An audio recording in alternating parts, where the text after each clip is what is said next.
you're a broadcaster now. And most people probably know you for that first now. But why did you decide to start broadcasting? Well, the honest answer is a game that I play called No Bullshit, What Would It Take? And so I've worked in the inner cities a lot, and I've seen the just absolutely dramatic negative impact that growing up in a certain environment has. So I refer to it as generational poverty. It has nothing to do with money, has everything to do with mindset. And going in there, so at Quest, we were literally manufacturing in Compton, California. So nice and famous for being very underprivileged. And so going into that area, hiring the local people, and I was really, it was really important to me to let people know whether you have criminal record, you were in gangs, like I don't care about any of that. So what I would tell people is I don't care who you are today. All I want to know is who do you want to become and what's the price you're willing to pay to get there. And so we'll give you that chance. And once we put out into the neighborhood that you could apply for a job even if you had a criminal record, we literally had people like out and around the door, down the parking lot, waiting just to be interviewed because no one will give you a shot. Once you have a criminal record, like getting back into the system is next to impossible. So we brought these people in, really gave them a chance to do something special with their life. And in that process, I begin to realize the mindset that these people are walking in the door with is so detrimental to a path of success.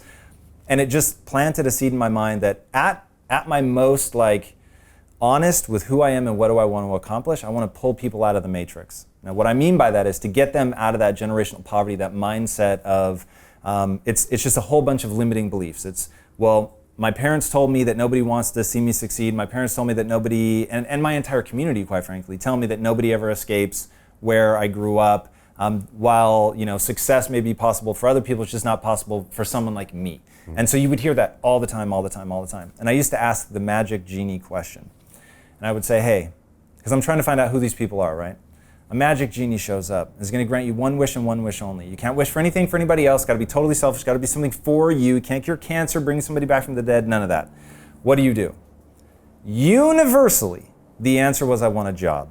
Now, okay, fair enough. They're just saying that because I'm interviewing, them for a job. Not money. So I'm like, not money. So that's total BS, which is what they secretly want, by the way. Okay. But they're not going to say that in a job interview. So I would push, is it you really want a job? Yeah, I really want a job. Isn't what you really want money? Like that's the whole thing that you're going to get out of this exchange. Yeah, actually, you're right. Okay, fine. I do want money. All right, fantastic. Brian, drum roll. How much money do you want?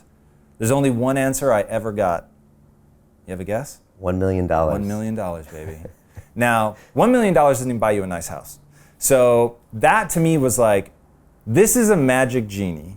I've had to talk you into being honest about the fact that you want money. And then once we actually get to money, the number you come up with is $1 million, which by the way, asking for money from a magic genie is a travesty to end all travesties. Don't ask for that. Right. But not even getting into that, like the fact that they couldn't think beyond $1 million was crazy. And it just shows like people don't really dare to dream big because they don't think it's possible. So for them, I'm sure the whole exercise was just absurd anyway, but like not allowing yourself to dream about what's really possible and then backing into the execution steps. So that became my obsession. Like how do you get mindset? Because that's all it is, right? Because I went from scrounging in my couch cushions to find enough change to put gas in my car. That's a real story. To building a $1 billion business, making myself fantastically wealthy in the process. So I know what that looks like. I know you don't, at least for me, I didn't start anywhere amazing. It was about having to shape myself into becoming capable of that. So seeing this mindset that's holding them back and asking the question, no bullshit, what would it take to give everyone a mindset that at least gives them the chance to succeed. They won't all succeed, but it'll at least give them the chance. Continue watching this fascinating conversation for free by clicking on the link below to visit our website, learn from the best minds in the world, and connect with a community of passionate people building the best versions of themselves. Just click on the link below, and I'll see you on the inside.